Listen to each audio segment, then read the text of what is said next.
Friends 2 பேர் சேர்ந்து plan போடுறாங்க. பெர்லினும் அவங்க ஃப்ரெண்டும் திருட்டு வேலை பற்றி பிளான் போடுறாங்க. அவங்களோட பிளானை சொல்லிகிட்டு இருக்கும்போது பார்ட்டியில் இருக்கவங்கள வசியம் பண்ணி அவங்களோட இடத்துல எடுத்து ஆட்டையை போட்டுடலாம் அப்படின்னு.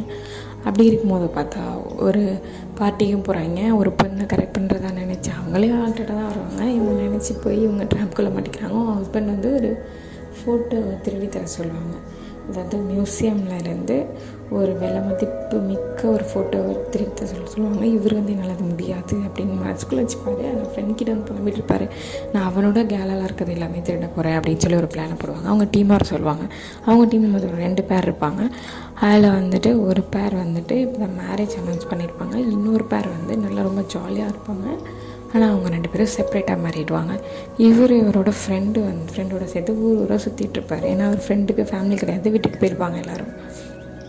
அவங்க ஃப்ரெண்ட் வேறு பிளான் சொல்லுவாங்க, இவர் ஒரு பிளான் சொல்லுவார். கடைசியில் 2 பேரும் அடிச்சுக்கிட்டு இவர் சொல்கிற பிளானை ஃபஸ்ட் பண்ணலாம், நான் சொல்கிற பிளானை நெக்ஸ்ட் பண்ணலான்னு சொல்லுவாங்க. எல்லாமே நடுவில் அப்பப்போ ஒரு கட்டிலான்ற கேரக்டர் வந்துட்டு போகும். பெர்லின் கொஞ்சம் க்ளோஸாக பார்ப்பார். அந்த பொண்ணு பர்ஸ் அடிச்சிடும், பெர்லினோட பர்ஸை. அந்த பர்ஸ் எடுக்கிறதுக்காக அவங்க வீட்டுக்கு போவார். அந்த பொண்ணு சுட்டுரும். அந்த பொண்ணு பாய் ஃப்ரெண்ட் தான் என்னோட ஆட்டை போட்டுட்டு போயிட்டு அவனை போய் கண்டுபிடிக்கணும்னு சொல்லிவிட்டு அவனை சேர்த்து சீட் பண்ணிட்டான்னு சொல்லி எரிச்சிடுவாங்க. சாக மாட்டான், காப்பாற்றிடுவாங்க. எரிச்சிட்டு வந்துடுவாங்க. போலீஸ் இந்த பக்கம் பிடிக்கிறதுக்கு வந்துடும். நெக்ஸ்ட் எபிசோடில் பார்க்கலாம்.